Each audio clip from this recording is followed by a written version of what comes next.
True scary, deep woods stories. The whistling thing in Black Hoe. They say Black Hollow Forest eats people whole. Not all at once, but piece by piece, until what returns is no longer human. When I first heard about the place, I laughed. Ghost stories, local legends, the usual stuff small towns use to stay interesting. But then Carter Jenkins disappeared. Carter was no rookie. He'd hiked more forests than I've had birthdays. He knew terrain, knew weather, knew how not to die. And yet, on the third day of his solo trek into Black Hollow, he stopped responding. Search and rescue found his camp, but not him. His pack was neatly arranged, his food untouched, his GPS still tracking, until it simply stopped. No signal lost. Just blank. Erased. A week later, I stood at the tree line, staring into the dense, shadow-choked woods, with a stupid sense of certainty that I'd find him. I wasn't a rescuer, not even a particularly good friend. But Carter was my brother-in-law, and my sister hadn't slept in 5 days. I had to do something. The air changed as soon as I stepped in. Not just the usual forest shift, cooler shade, birdsong, but something heavier, like stepping into a cathedral no one believed in anymore. I hiked with a GoPro strapped to my chest and a journal in my pocket, because if anything happened to me, I wanted people to know I didn't go crazy. Not right away. The first night was fine, normal. I found the remnants of Carter's last fire pit, cold ashes, half-burned logs. I even found one of his gloves nearby, left hand, just sitting there on the dirt like he'd taken it off mid-task and forgot. But the second night was different. That's when I heard it. Whistling, not a bird, not wind. A slow, deliberate tune, 4 notes repeated over and over. At first, I thought maybe it was another hiker, but the sound moved, quick, around me, circling, always out of sight, just beyond my flashlight's reach. I didn't sleep. At dawn, I followed it. Every instinct screamed no, but I had Carter's face burned into the back of my eyelids. I couldn't stop. The trail bent in ways that made no sense. Loops that should have doubled back but didn't. I marked trees with tape, but hours later, I found one of my own markers tied to a branch 15 feet up. I'm not a short guy. There's no way I put that there. I started seeing things. Little things. Carter's initials carved into a log. His boot print, only one, pressed deep into soft mud. A Polaroid photo, warped and damp, pinned to a tree with a twig. It was blurry, but the figure in the picture looked like him, or something trying to look like him. The face was off, too narrow, eyes too far apart. I should have left then, but I didn't. That night, the whistling came closer. I built a fire and sat with my back to a rock wall, knife drawn, light dying. It stopped whistling for a moment. Then I heard it speak. "You shouldn't have come looking." The voice came from behind a tree I'd been staring at for hours. When I stepped forward, the space behind it was empty. No footprints, no trail, nothing. Just forest. I started walking then. I don't know where. Just away. But every time I stopped, it whistled. Every time I ran, it laughed. I don't think it needs to chase you. It just waits until you're tired enough to stop caring. On the 4th day, I found Carter's jacket. It was shredded like it had been run through a wood chipper. No blood, just fibers. But the strangest part was the note pinned inside the collar. In Carter's handwriting, "Don't whistle back." I hadn't. I wouldn't. But by then it didn't matter. That night it stood outside my tent. I saw the silhouette. Too tall, too thin, joints bending the wrong way. Its eyes caught the firelight. Not red, not glowing, just reflecting. Like it didn't have eyes, just mirrored pits to show me my own fear. It whistled once, then walked away. I thought maybe it had given up, but when I woke up, my GoPro was gone. My journal, too. In their place was a single photograph, face down. When I picked it up, my breath stopped. It was me, asleep, taken from just a few feet away. Something moved behind me then. But when I turned, there was only the sound of distant whistling, fading into the trees like it had never been there at all. I didn't run, not that morning. Not when I found the photograph of myself lying unconscious. Not when the fire was smothered into coal black dust. Not even when the woods around me echoed with a leftover trace of that low, four-note whistle. I think my body was in shock. I moved like I was inside someone else's skin. My boots barely made sound on the moss-covered ground as I left the tent behind and wandered deeper into Black Hollow, following no trail, only instinct. The forest had shifted during the night. Trees I recognized from my markings were gone, or somehow grown 30 feet to the left. The ground felt unfamiliar, old. I kept walking until the sun hung like an orange wound in the sky, low and sickly through the branches. I saw something then, a shape among the trees. Not the tall, crooked thing from last night, but someone slumped against a pine. For a brief second I hoped it was Carter. I rushed toward it, yelling his name. The figure didn't move. As I drew closer, I realized it wasn't Carter at all. It wasn't even a person. It was a scarecrow. No field, no crops. Just a human-shaped frame, dressed in what looked like Carter's hoodie and jeans. A burlap sack covered its head. On it, smeared in something dark, were 4 slashes, like claw marks but painted on. I reached out to touch it and froze. The thing was breathing, barely, the chest rising and falling in shallow gasps. And then the whistle came, closer this time, right behind me. I spun around, but nothing was there. When I looked back, the scarecrow was gone. Not fallen, gone. I backed up, tripping over roots, heart hammering so loud I barely heard the crunch behind me. I turned. Something tall and thin stood in the distance, head tilted. It didn't move, didn't speak, just stood there, watching. My legs moved before my mind could catch up. I ran. The forest swallowed me, branches whipping my face, roots clutching my feet. I stumbled into a ravine and skidded to a stop. Below, water trickled between moss-covered rocks. A voice rose above the wind. "You're walking in circles," it said. "Not mine, not Carter's." A third voice, calm, hollow, wrong. I looked up. The figure was there again, standing at the top of the ravine, head bent too far to the side, as if curious. Its arms hung longer than they should have, fingers twitching slowly. I climbed down instead of going back up. The stream was cold and shallow. I followed it for hours, hoping it would lead me out. That's when I found the cabin, half buried in earth, swallowed by ivy and rot. The door stood ajar. Inside, dust blanketed everything, but there was no decay, no smell, no animals, just silence, and a journal. It was old, maybe 50 years. Its leather cover cracked, its pages full of sketches, trees, faces, symbols I didn't recognize, and names. One of them was Carter's. The others were scratched out, but I could still make out dates beside each one. Every name had a number next to it, 5, 6, 7. Carter's had only 2 marks. Mine had 1. I flipped back. In the margins of one page, someone had scrawled, "The forest counts your mistakes." Another read, "Whistle and it answers. Answer and it finds you." I turned to the back and found a photograph tucked into the final page. A blurry image of a group of hikers. One looked like Carter. Another looked like me. But it was impossible. I hadn't been here until now. I dropped the journal. It landed face up on the floor, spine cracked. A draft slid through the open doorway, carrying with it a familiar tune. The whistle, low, close. I grabbed the book and ran. Outside, the trees had changed again. I ran in the only direction that didn't feel wrong, but every step sank deeper into unfamiliar terrain. The forest grew darker, denser. Time became a suggestion, not a fact. At some point I fell, not from a height, just into a hole I didn't see. When I opened my eyes, it was night. I was in a shallow pit surrounded by upright stones. A circle. Carved into each one was a face, worn and weathered, eyes wide, mouths open in silent screams. I climbed out, breath ragged, and saw the figure again, closer. Its limbs jerked unnaturally as it stepped forward. Too fast, too silent. It raised one arm and pointed behind me. I turned. A second figure stood there.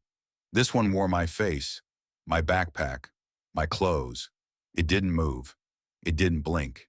It just stood there, whistling. 4 notes, over and over. My mouth went dry. I backed away. The journal in my hands vibrated, warm like it had a heartbeat. The fake me stopped whistling. It opened its mouth wider than a human jaw should allow and said, "Go home." Then everything went black. When I woke up, I wasn't in the woods. Not at first glance. I was in a room, wooden walls, a tin roof patched with rust, and a smell of old sweat and mold so thick it coated the back of my throat. My head throbbed. My clothes were soaked with river water and dirt, and the journal was still in my lap, open to a blank page. I sat up. My backpack was gone. The GoPro, my flashlight, my knife, everything, gone. The only thing left was the journal and the clothes on my back, now ripped and stained. I stood slowly, the wooden floor creaking underfoot. Outside the small cracked window, the forest was still there. Still dark, still waiting. But I wasn't alone. A voice came from the far corner of the room. "You saw it, didn't you?" I turned sharply. There, crouched low in the shadows, was a man. His beard was wild and gray, face thin, skin leathery, like he hadn't seen civilization in years. He stared at me with bloodshot eyes, hands trembling. "You saw the copy." I didn't respond. Couldn't. It always makes one. Always, same clothes, same face. Only the voice is wrong. Always the voice. He inched closer, dragging something behind him. A piece of rusted metal sharpened like a spear. "It made one of me," he said. "I tried to talk to it. Big mistake. Never talk to the copy. It listens and it learns." My heart pounded. "Where are we?" I asked, my voice hoarse. "Still in the forest," he whispered. "Always the forest. You never really leave. You just move deeper in." He stood now, full height, and I saw the madness in his eyes. Not the kind born from delusion, but from knowledge, from experience. "How long have you been here?" I asked. He looked down at his hand and began counting fingers like he wasn't sure how many were left. "Time doesn't work right here. Might have been days. Might have been years. But I remember when they built the ranger station. That was back in '86. I swallowed hard. "You were a ranger?" He nodded once, slowly. "I was on the first team sent to investigate the disappearances. People kept going missing, always near Black Hollow. Hikers, hunters, even a search and rescue dog team. We thought it was a serial killer at first. Then we found the village." "What village?" He turned toward the window and pointed. "About 5 miles north of here. No roads lead to it, wasn't on any map. Half the cabins were still standing, all empty, but every single one had a mirror nailed to the front door, facing out. And in the center of the village we found a pit, circular, deep, like a well." "And?" I asked, whispering now. "It whistled," he said. "Soft, low, same tune, over and over. That's when the others started seeing things. One saw her dead husband. Another found his childhood dog, perfectly alive. We didn't understand it then, but I do now. The forest gives you what you want, just long enough to pull you in. Then it takes." The door slammed shut behind me. I spun around. No one there. The old man froze. "It's close." The air went still. The woods outside had gone quiet. No wind, no animals, just thick, suffocating silence. "You brought it with you," he whispered. "You let it follow you here." "I didn't do anything," I snapped. He was backing away now, toward a trap door in the floor I hadn't noticed before. "Stay here if you want. But when it starts whistling again, don't listen. And whatever happens, don't look at its face." He vanished into the floor, slamming the door behind him. Alone again, I moved slowly to the window. The trees stood motionless. Something was wrong with the shadows. They didn't match the moonlight. Then it started. 4 notes, distant, deliberate, weaving through the trees like smoke. My breath caught in my throat. It was coming. I ran for the door. It wouldn't open. I pulled, kicked. Nothing. The whistle came again. Closer. I backed away, heart hammering. The lights in the room flickered, though I hadn't noticed any bulbs before. The journal flew from my hands and landed open. A new page had written itself. "It knows your name now." I heard footsteps on the porch. Slow, crunching, then silence. A shadow moved beneath the door. I backed toward the trap door, but it was gone. Just floorboards. No seams. No handle. Like it never existed. I was trapped. The door creaked. The knob turned. I held my breath. The door opened, and standing there was Carter. He looked perfect, clean, alive, just like I remembered him.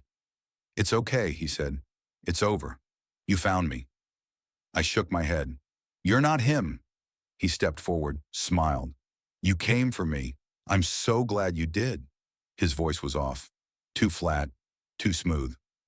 I turned and ran toward the back window and hurled myself through it, glass shattering around me. I hit the ground hard, rolled, and got up running. Behind me, the whistle returned. Louder now, frantic. It wasn't following, it was chasing.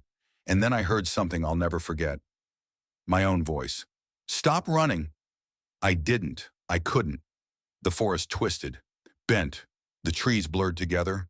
My lungs burned. My legs screamed. But I kept going, because I knew if I stopped, I wouldn't just die. I'd become part of it. Another name in the journal. Another whisper in the woods. Another shadow waiting for the next hiker to step too far in. And the whistling would go on. I don't remember how long I ran. Maybe hours. Maybe days. The forest around Black Hollow doesn't follow the same rules as the rest of the world. I collapsed in a hollow between two massive trees, bark blackened like it had been scorched long ago. I couldn't hear the whistle anymore. But that didn't mean I was safe. It just meant it had stopped letting me know it was near. My body ached. My hands were raw. Every joint felt dislocated from the endless sprint. But the worst part was the silence. The suffocating, unnatural silence that filled the forest like fog. No birds, no wind, no insects. Just the creaking breath of the trees as they swayed in a wind that didn't exist.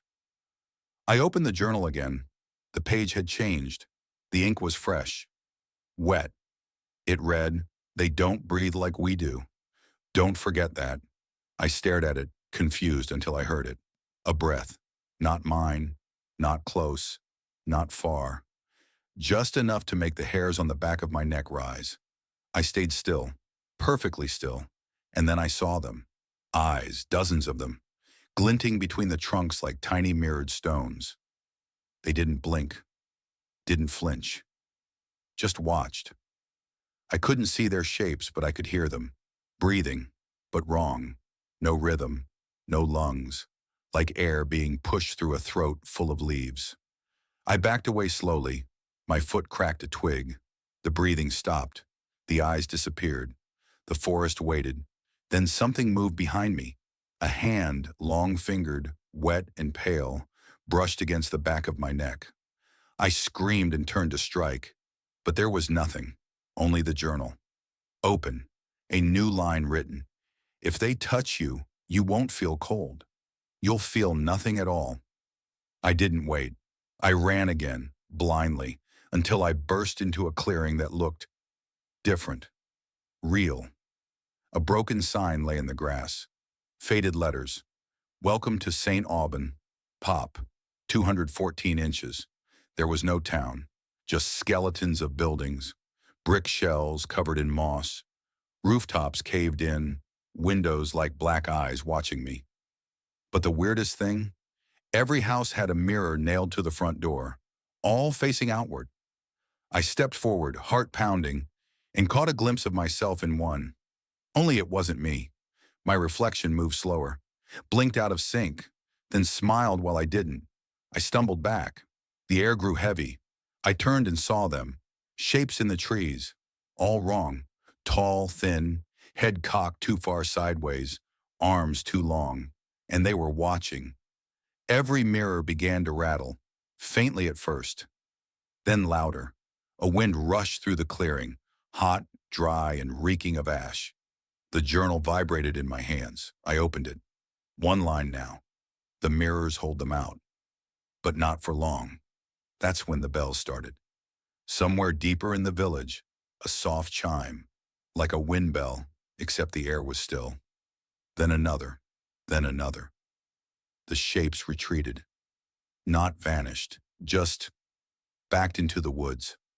Hiding again, but I could still hear them. breathing. From everywhere. I followed the sound of the bells, down a crooked path between two burned-out homes until I saw it. A church, small, crumbling, its steeple cracked, but the doors were open, and inside hung dozens of chimes and bells of every shape and size. In the pews sat mannequins, lifeless, headless, dressed in ranger uniforms and hiker gear. I stepped inside. The instant I crossed the threshold, the forest behind me exhaled. Every bell swayed, chimed, rang once. The mannequins didn't move, but one was different. Its head was intact, covered with a burlap sack painted with 4 vertical lines. It sat alone in the back pew. I walked closer, slowly. It had a map in its lap, a real one, not old or decayed, fresh, folded. I reached for it, and the mannequin moved. Its hand shot out, grabbing my wrist with cold, plasticky strength. Then it whispered, "They're all still breathing, even underground." I ripped free and stumbled out the side door into a stone garden littered with crosses. Not graves, just markings. Each one had a name carved into the wood. Carter's was there. Mine was too. So was the Ranger's. I ran, no direction, just out. I crossed the church fence and the air changed again, cold and fast. The journal snapped open in my hands. Words poured onto the page like something invisible was writing in a frenzy. "You're past the edge. They've marked you. They will follow until your last breath, and then they will breathe for you." My knees buckled. I hit the ground hard, and from the trees I heard it again. Not the whistle. Worse, my voice, laughing, repeating my own last sentence back to me. "And then they will breathe for you. Again, and again, and again." I lay in the dirt, the echo of my own voice laughing from the trees, looping like a broken record that refused to die. My breath stuttered. The laughter wouldn't stop. Not outside, and not in my head. My own words mocked me, warped by something that didn't understand language but mimicked it anyway. I clutched the journal to my chest like it could shield me. It vibrated again, hot against my ribs. When I opened it, the page read, "Don't let it crawl into your mouth." My heart dropped. I didn't understand what it meant until I felt it.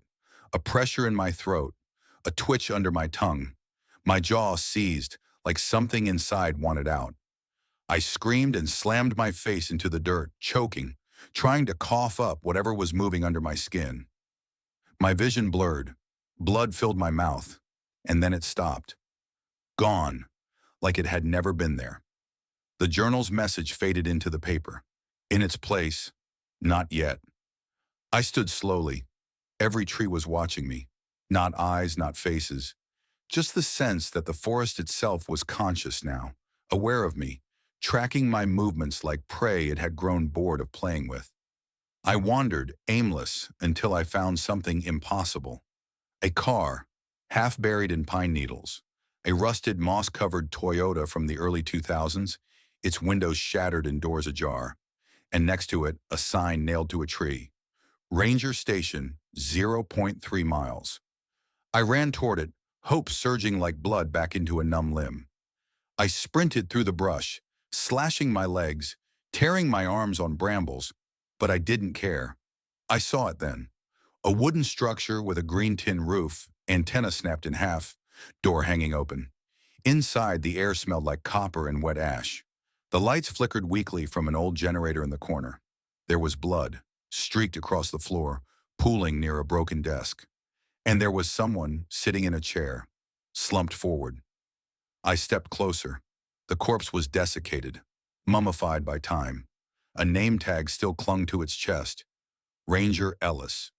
His mouth was sewn shut, literally, thick black twine tied in a sloppy X across his lips. His hands were folded over a notebook, another journal. I took it. As soon as my fingers touched the cover, the lights shut off. Total black. Then the radio crackled. "You left the door open," said a voice, mine again, but warped, slowed, like something underwater imitating a memory. I turned toward the door. Something stood there. No face, just skin stretched tight over bone. It didn't move. It didn't need to. I bolted through a side door into a hallway lined with filing cabinets. They were all open. Every drawer emptied. Papers scattered. Maps. Charts. All the same phrase stamped across them in red. Sent back. I didn't know what it meant, but I ran until I found a stairwell and descended into the basement. The air down there was thick and wet. The walls dripped like the station was sweating. Fluorescent lights blinked on, one by one without any sound. In the center of the room was a tank, 10 feet tall, glass, filled with black water, and inside was me, floating, eyes closed, mouth open. Something curled inside my chest cavity, twitching, breathing. I stepped back, heart slamming against my ribs like it wanted out. The tank shook. My reflection opened its eyes, and it smiled. Then the lights died. Something crashed behind me. I turned, but it was too dark to see. I reached for the lighter in my pocket and sparked it to life. A soft flame, just enough to illuminate the journal in my hand. A new line had appeared. One of you is real. The other is patient. The tank shattered. Water exploded across the floor. Glass sliced my legs. And then I heard the breathing again. Not behind me, but inside me. The thing from the tank stood now, dripping, empty eyes locked on mine. It raised its hand and pointed to my chest. My heart stopped for a beat. Then two. Then thump. But it wasn't my heart. It was something deeper, lower, slower. I fell, vision blurring, and as I passed out, I saw the creature lean close and whisper, "You're almost ready." When I woke, I wasn't where I had fallen. The floor was gone. The tank was gone. The ranger station was gone. I was underground, buried alive, but still breathing. My fingers clawed at loose soil above my face. But it wasn't soft dirt. It was layers of old cloth, old hair, old skin. My hands touched things I couldn't identify. Dry, rubbery things that shifted like they were waiting for my movement to wake them. I opened my mouth to scream, but dirt poured in like liquid. It wasn't earth. It was ash. Warm, choking, and somehow alive. It wrapped around my teeth like a tongue, slithering down my throat as I gagged. I kicked and clawed, my lungs screaming for air, and finally I burst through a crusted surface and dragged myself out into the open. But I wasn't in the forest anymore. I was in a graveyard, circular, ancient, and sunken, surrounded by crooked trees whose branches hung too low, like they were eavesdropping. The sky above me was a deep maroon, and clouds moved in reverse. I turned and saw the hole I had crawled from. No grave marker, just a ring of red string arranged in a crude symbol I didn't recognize. The journal was still clutched in my hand, soaked and nearly unreadable. But one page glowed faintly, pulsing with a dim light like it had a heartbeat of its own.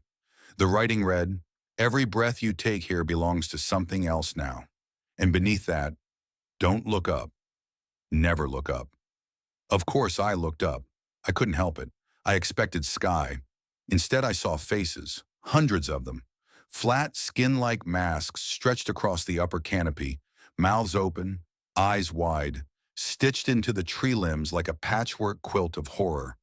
They weren't dead. Their mouths moved. Whispers poured from their lips, layered on top of one another, a tide of begging, moaning, laughing. Some whispered my name. Some whispered numbers. One whispered, "It's inside your bones now." I fell to my knees shaking. My body didn't feel like mine anymore. My hands twitched when I didn't move them. My left eye burned with a sharp, constant pressure. I tried to pull the journal back open to find guidance, but it had changed again. The pages were blank, all except one, which now had a map, a simple one. A single trail winding through the dirt cemetery toward a cabin sketched crudely in charcoal. Under it the words, "Where the voice began." I walked. I didn't want to, but my feet moved anyway. Like they remembered something I didn't.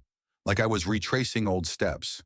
I passed graves with no names, just symbols. Circles within circles. Triangles made of human teeth nailed to wooden planks. And always, always the whispers followed. I reached the cabin just as the sun bled out from the sky, and a long, wet howl rolled through the air behind me. The cabin was smaller than I imagined. Crooked, rotting, leaning slightly like it was exhausted. The door opened before I could touch it. Inside was nothing. No furniture, no fire, just a chair in the center and a hole in the floor. From that hole came light, not warm, not cold, just wrong. It flickered like it was breathing. I approached and looked down into it. I saw my house, back home, my real house, lit up, safe. My dog was in the window, barking, waiting. And then I saw myself walk through the front door. But it wasn't me. It wore my face, my clothes. But its smile was too wide, its eyes too still. And when it closed the door behind it, I saw the reflection in the glass. The thing wasn't alone. Something stood behind it, tall, draped in shadow, its head tilted like it didn't understand the shape of a home. The journal burst into flame in my hand. I dropped it, screaming, and watched as the fire hissed without heat, devouring the pages in reverse. The words unburned, scrawling upward as the fire spread downward. The last words I saw before it turned to ash were, "It's already living your life." Then the cabin moaned. Wood twisted, nails popped. The hole in the floor widened, and I fell through, plummeting into blackness that felt warm, wet, and full of teeth. I didn't hit the ground. I landed on flesh, not dead, breathing, writhing. It whispered with every breath, not in words but in images. Memories not mine. A child buried in the woods, a ranger dragged underground, a town swallowed whole. And then it whispered my name, not as a question, as a confirmation. I screamed, but the thing beneath me laughed, and it laughed with my voice. It didn't stop laughing. The sound of my own voice, stretched, rotted, layered beneath itself, bounced off the walls of the fleshy cavern. I scrambled to my feet, barefoot now, soaked in some thick, glue-like fluid that clung to my legs and stank like something ancient left to rot in silence. The walls pulsed with a heartbeat that didn't match mine. I tried to steady my breath, but the air here was too thick, too old, too used. Every inhale tasted like memory, bitter and burned.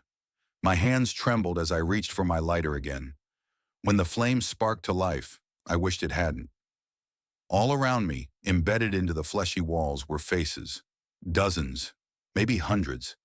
Not just the stretched skins I had seen in the canopy above the graveyard, but full, intact heads, eyes wide, blinking, lips moving, but making no sound. I recognized one, Ranger Ellis. His lips formed one phrase over and over. "It's not just copying you." I backed away. My feet squelched against the pulsing ground, and then the walls began to move, shift, peel themselves open, revealing tunnels not carved but grown. Bone-lined passages that breathed in and out with each pulse. The journal, though charred, was somehow in my hand again. One page still intact, one sentence. "You can't kill what remembers." I didn't understand. I didn't want to. I picked the narrowest tunnel and ran. The passage curved violently and I slid, bounced, clawed at the walls to stay upright. Whispers rushed past me like wind. Some were mine. Some were voices I'd never heard before, speaking words I didn't know but somehow understood. Each syllable etched pain into my skin. When I burst out of the tunnel, I was no longer underground. I was back in the forest. But wrong. Office. The trees leaned inward unnaturally. The stars above were fixed, unmoving, too sharp, too bright. The moon pulsed like a wound. And then I saw it. Me. Standing at the edge of the clearing. Or rather, the thing that wore my face. It was taller now, gaunt, its skin too tight, its mouth just slightly too wide, as if it hadn't figured out how to smile right. It raised one hand and pointed at me. I stepped back. It stepped forward. I screamed, but the sound didn't echo. It fell dead at my feet. The creature reached into its mouth and pulled something out. A shape, a long, wet strip of folded paper, my journal. It dropped it onto the ground between us. I looked down. Every page had one word, return. When I looked up, it was gone. But I wasn't alone. Around me, the forest came alive, not with animals, but with watchers, shapes, dozens of them, silent, motionless. I couldn't see their faces, but I felt their gaze burrow into my skull like worms. The trees groaned as if in pain, and then a scream ripped through the night. Not mine. Someone else's. Close. Human. I ran toward it, through brambles and roots that seemed to grab at my legs, like the woods didn't want me to leave. I stumbled into another clearing and froze. There was a cabin. Not the one from before. New, but old. Familiar. It was my childhood home. Perfect. Intact. Sitting in the middle of Black Hollow like it had always been here. Smoke curled from the chimney. Lights glowed in the windows. My parents sat on the porch, smiling, waving, calling my name. But they were dead. They had been for years. I stepped forward, and the illusion shattered. The cabin burned away in an instant, revealing a twisted pile of bones and furniture nailed together in the shape of a house. The figures on the porch were nothing but sacks of flesh sewn into smiles. I dropped to my knees and screamed. The earth trembled, and then a voice spoke. Not around me, but inside me. You are the echo. You are the borrowed face. I vomited blood. Something writhed in it. A tiny mouth opened from the bile and whispered, "You were never meant to leave." I ran. Blind. Madam, I ran until the woods blurred into nothing. Until everything was red and pulsing. Until my lungs tore themselves apart from screaming. And somewhere in that madness I realized, Black Hollow didn't trap me. I belonged to it, and something else had gone back in my place. To my house. To my life. Wearing my voice, my smile, my memories, and no one would ever know. I kept running long after my body begged me to stop, tearing through branches that clawed my face, diving over roots that seemed to rise like skeletal hands, grabbing at my ankles. But no matter how far I pushed, I never left Black Hollow. The trees changed. The sky darkened. The smell shifted from soil to iron to rot. But the forest never let me go. My mind splintered somewhere between the panic and the realization. I wasn't escaping. I was circling, caught in something that knew my every step before I took it. Eventually, I collapsed at the edge of a dry creek bed. The dirt was cracked and pulsing beneath me. The trees whispered again. But this time, it wasn't warnings or threats. It was memories. Mine. Projected through the wind. My childhood laugh echoed from the trees. My mother's voice singing softly in the distance. My dog barking. All sounds from a life I thought I'd lost. But they were coming from somewhere else now. Someone else. I opened the journal, half burned, the spine barely holding the pages together. A new message had appeared. It's not that you were replaced. It's that you were always the echo. I didn't understand. My breath hitched as I turned the page.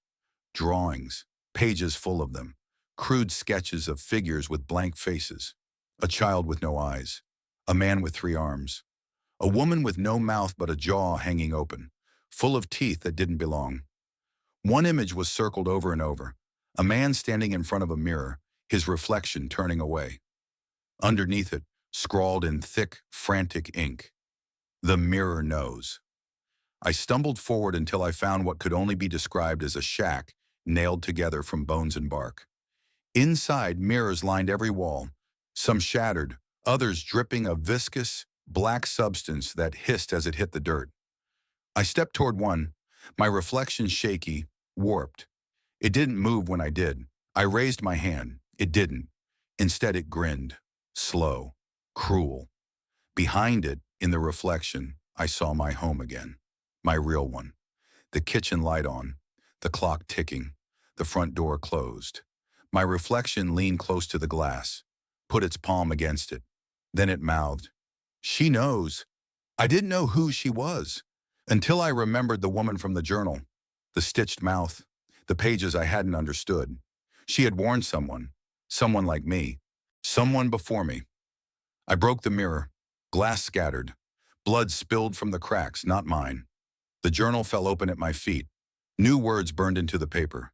You have one chance, but you must return before midnight, or the roots will keep your bones. I didn't know what that meant, but the forest shifted. The air thickened. And then, for the first time in what felt like years, I saw a road, a real one, Paved, cracked, but real. My knees buckled. I crawled to it, sobbing, screaming, begging for it to be real. And then headlights appeared. A ranger truck. An actual ranger. He stopped, got out, gun drawn. "Jesus Christ," he whispered. You're, you're the one from the missing posters." I nodded, shaking, unable to speak. "You've been gone almost a year." My heart exploded. I collapsed against the dirt, crying, laughing. The ranger loaded me into the truck, drove me down a winding mountain road. The trees grew thinner. The sky grew lighter. I was getting out. I was free. But then he spoke again. "They said they found your body last winter." I froze. "Buried in a shallow grave. DNA matched. Closed casket. Funeral and everything." I turned to look at him.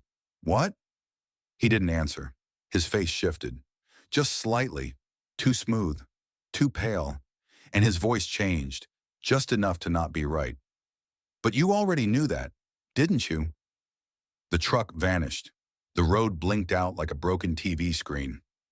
I was back in the forest, still sitting at the edge of the creek bed. The ranger had never been there. None of it had happened. It was a test, or a joke, or a reminder. I pulled the journal close. The next page showed my house again, but this time, the windows were boarded shut, my family gone. A red handprint smeared across the glass. The caption underneath, "It likes your skin, but it loves your memories." And then, something laughed from inside me.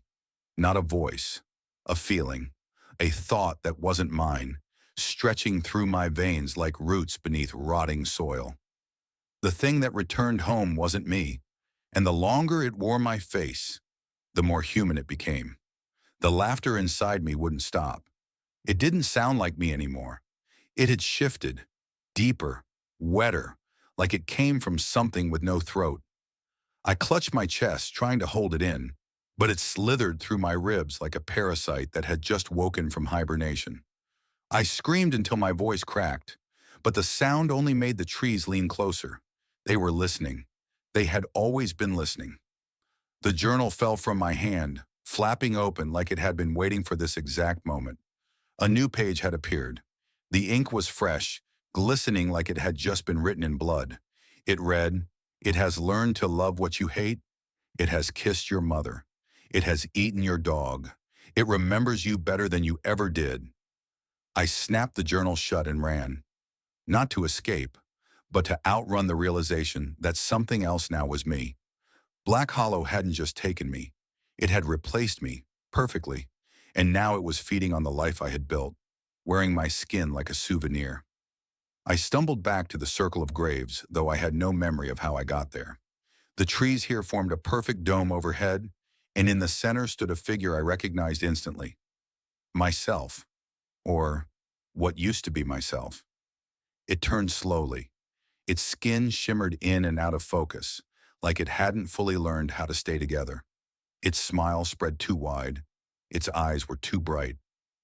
"You came back," it said, in my exact voice, but cleaner, more practiced. "You always do." I stepped forward, trembling. "Why?" It tilted its head.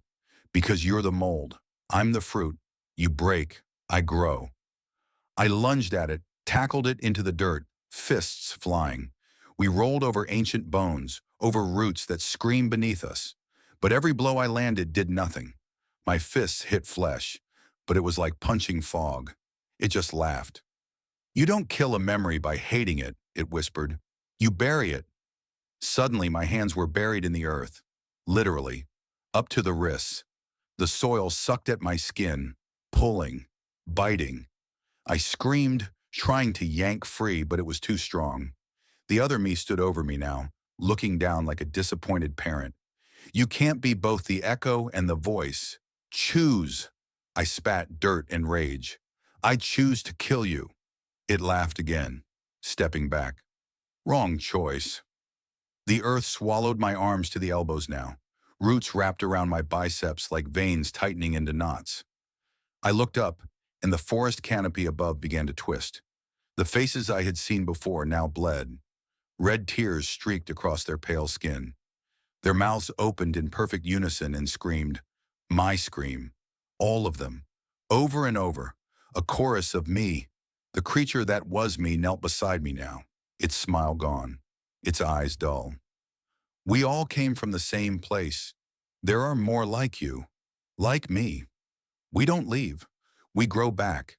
And when we return, no one notices. The ground yanked my body down another inch. I could feel it pulling at my spine now. But I remember who I am, I whispered. The creature blinked. Do you? I shut my eyes, dug deep into the only thing I had left. My real memories. My father's laughter. The feel of sunlight on my bedroom wall. My dog's breath as he napped beside me. The first scar I ever got from climbing the fence out back. I screamed them into the dirt. Names, places, moments. I carved them into the air with my voice. And the ground hesitated, just for a second, just long enough. I ripped one hand free and plunged it into my chest, into the place where the laughter lived. My fingers found something solid, cold, beating too fast. Not a heart, a stone, smooth, wet, pulsing with stolen memory. I yanked it out. The other me screamed, not in pain but in fear. It staggered back, mouth wide, hands clawing at its own chest. No, it roared. That's mine. The forest bent around us, trees shaking, soil splitting, the sky flickering between night and nightmare. I held the stone up, squeezing it. It bled light, pale golden light. My memories, mine, not its. The creature lunged. I crushed the stone in my hand. The explosion wasn't fire or force, it was memory. Blinding. A flood of everything I'd ever loved, lost, feared, and buried. And in that moment, Black Hollow screamed. Not with hate, but with disappointment. I blacked out. And when I woke, I was alone. Again, in the woods, in silence. My hands covered in ash. The journal was gone. The other me was gone. But somewhere far away. I heard a voice on the wind. A child's voice. Singing softly. A lullaby I hadn't heard since I was 5. The thing might be dead, or it might be hiding. But the hollow? It was still here. And it had tasted me. Which meant it would never stop calling. I sat in the ashes of what once was me, unsure if I had defeated the thing or simply traded places with it. The woods no longer felt hostile. Worse, they felt familiar, like skin I'd forgotten I was wearing. Everything was too still. The silence wasn't peace. It was breath held, like the forest itself was waiting. I stood, legs trembling, every inch of me raw and bruised, but the pain was real, and that meant I still was too. The stone I had crushed was gone. The echo of my laughter, the creature's laughter, was quiet. But then the lullaby came again, that soft, high voice drifting through the trees. Sweet. Wrong. A child's voice, but aged, warped like a vinyl record left in the sun. I followed it. I had no choice. I moved through the trees, and they didn't fight me this time. They watched. I could feel their gaze in my teeth, their judgment in my blood.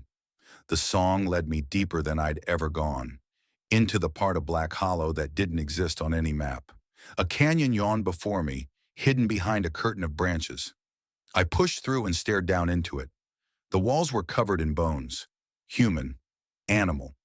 Some I didn't recognize, all arranged in spirals like offerings.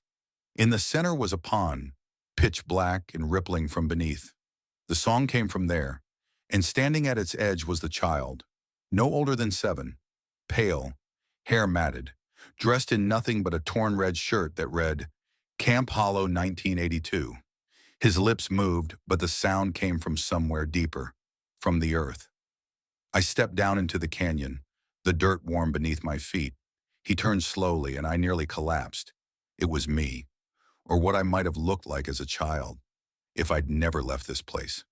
His eyes were milky white, but tears streamed from them like ink. They sang it to me too, he said, his voice echoing from the rocks.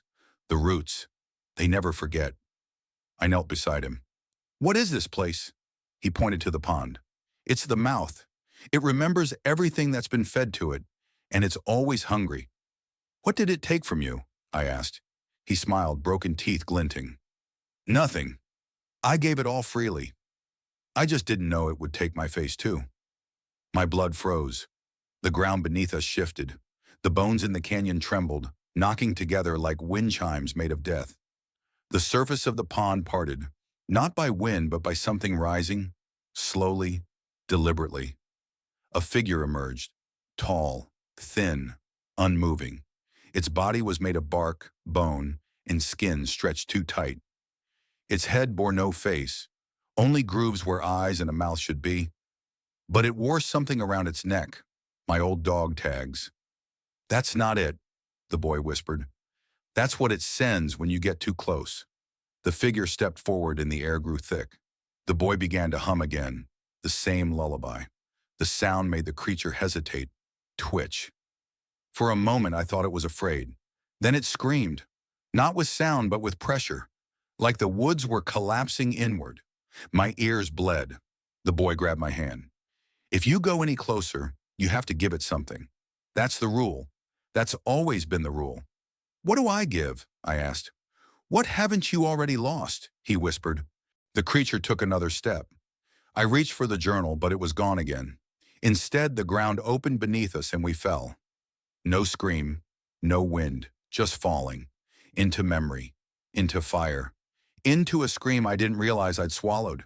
When we hit the ground, we were in the camp, the real one, as it had been decades ago. Kids laughed in the distance. The sun was warm, and beside me stood the child, whole now, unbroken. Do you see? He asked. This is what it wants. Not your pain, not your blood. It wants the memory of what you loved. The trees burned around us, the laughter turning into cries. The sky split open and revealed not stars, but faces. Mine. Over and over, each one stitched into the sky like constellations of regret. The boy turned to ash.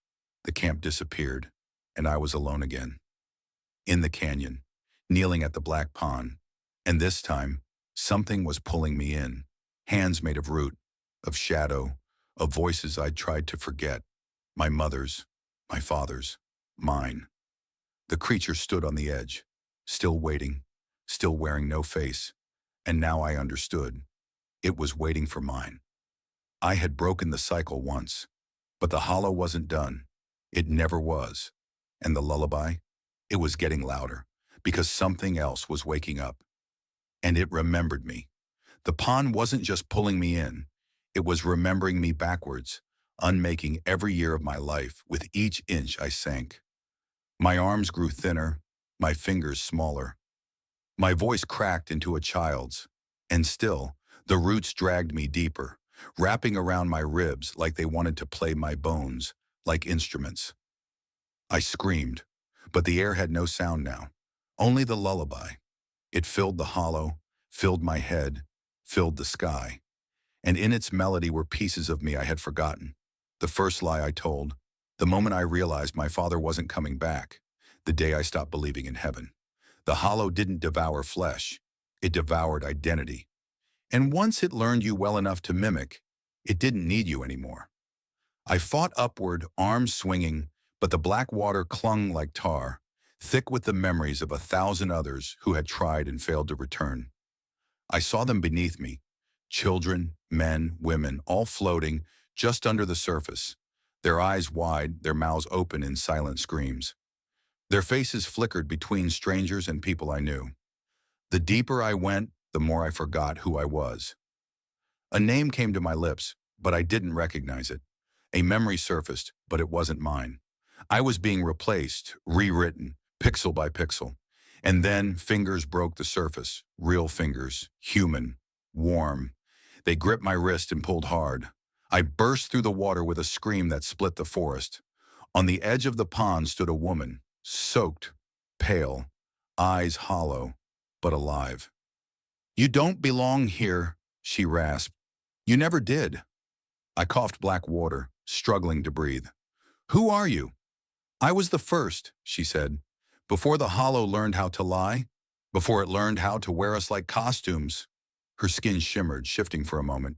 Too many faces hidden in one. It took my family. Then it took my face. Now it wants to take yours. The creature with no face stepped forward again. Closer now. It reached up to its neck and removed the dog tags. Let them fall into the pond. That was your last anchor, the woman whispered. Now you're nothing but a shape to it.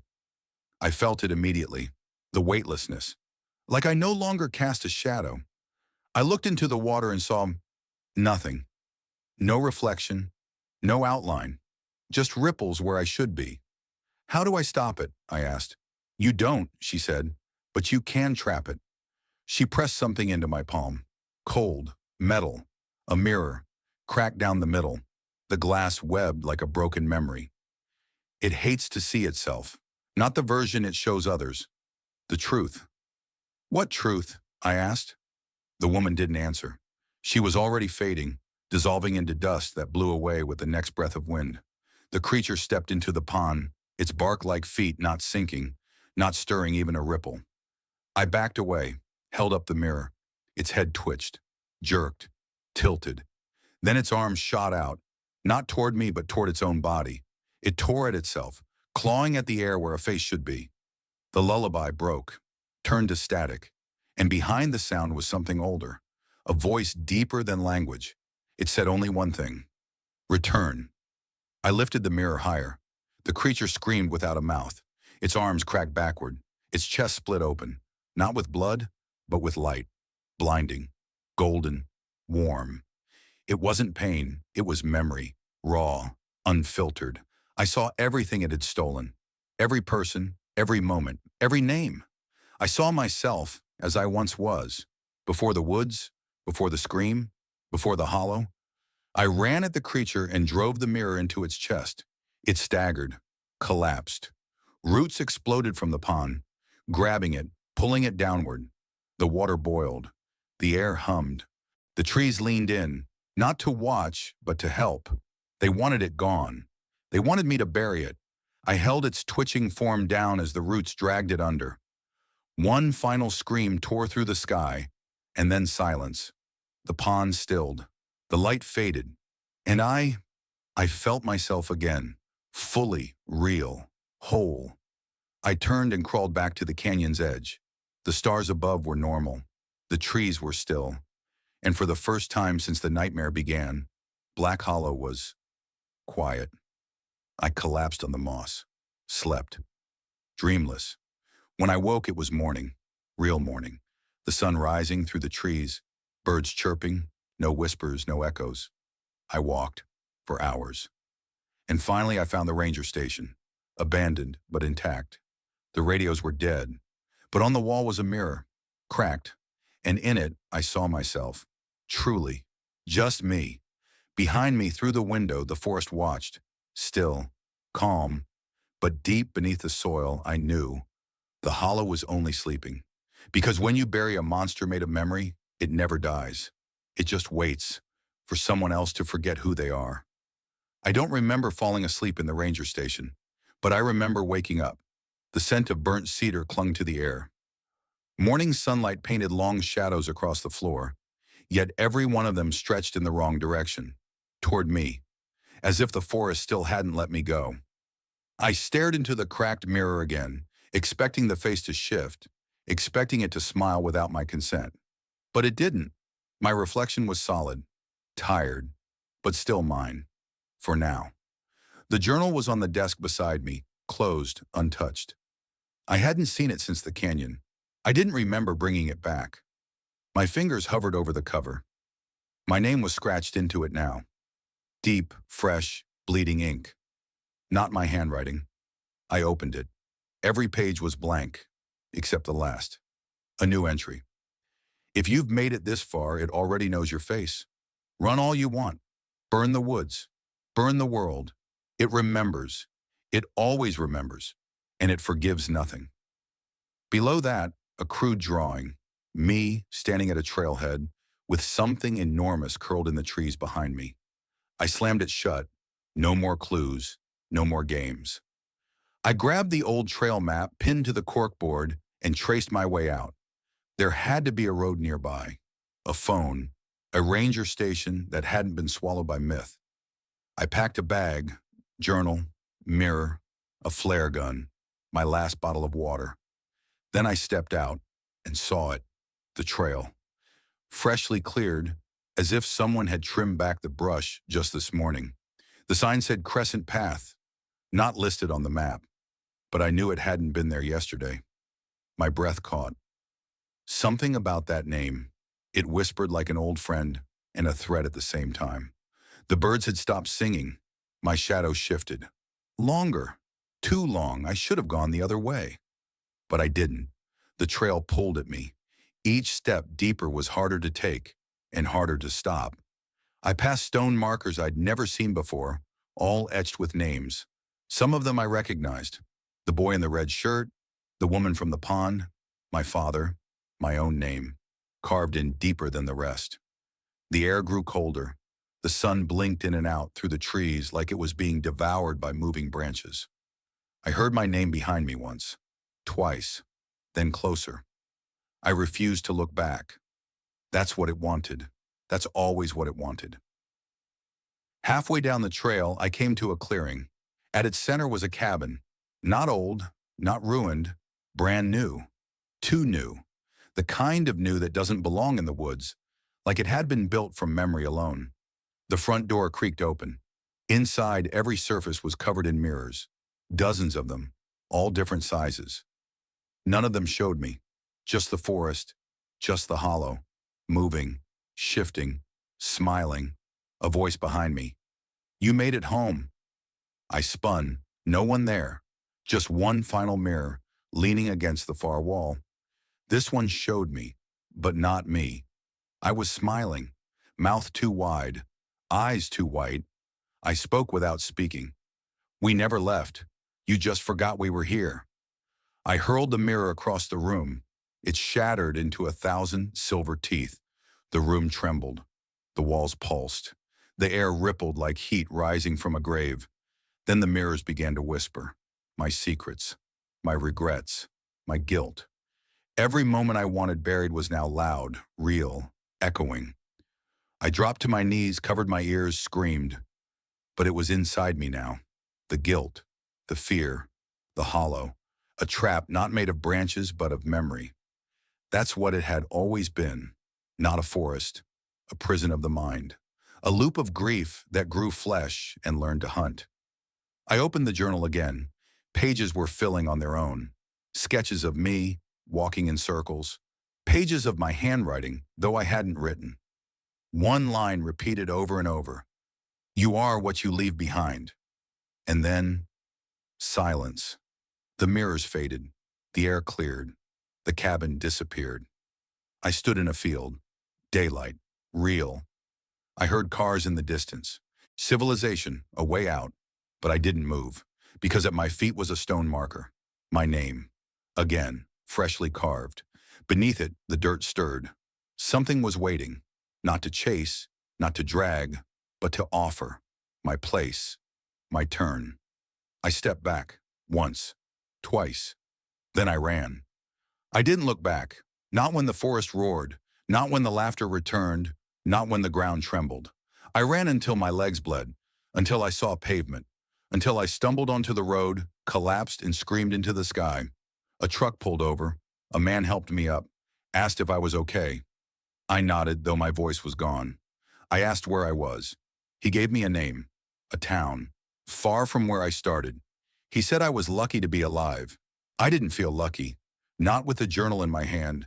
Not with the map in my pocket, now marked in red ink. New trails, new names. None of them mine. Yet. Because somewhere deep in the woods, my place was still waiting, and the hollow never forgets a face it's seen. I should have burned it. The journal, the map, my name, all of it. I should have let it rot under the weight of silence and time. But I didn't. I kept them, tucked in a box beneath my bed like a secret too big to kill, the kind of secret that whispers even when you're awake. It's been months since I left the forest, or maybe days, or maybe I never really left. Time bends around the hollow like tree branches in a storm, always reaching back for you. The town I live in now is quiet, too quiet, the kind of quiet that listens. Every time I pass a mirror, I brace myself. Not because I'm afraid of what I'll see, but because I'm afraid it'll blink when I don't. I've changed. People notice. They say I move different, speak in pauses, flinch at sounds that aren't there. But I hear them. The lullabies, the footsteps behind trees that aren't nearby. Sometimes I wake up with dirt under my nails, pine needles in my bed, mud on the floor that leads from nowhere.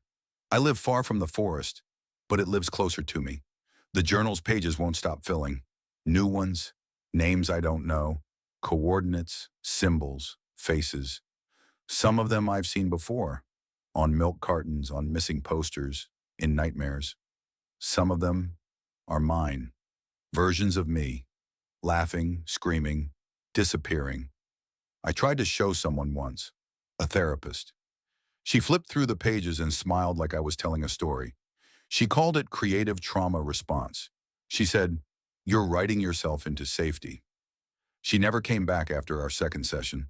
A week later, I saw her photo online, missing, last seen near a national park. I don't tell anyone anymore, because the hollow doesn't like being talked about. That's how it finds you again, through your voice, through the stories you bury in others. One night I woke to scratching, not outside, but under the bed. I froze. It wasn't mice. It was too rhythmic, too human. I reached down, heart in my throat, and found another journal, identical to mine. Same cover, same weight, only one difference. None of the names were mine until I flipped to the last page. My name, today's date, one word, return. The lights died, every shadow stretched, and I felt it.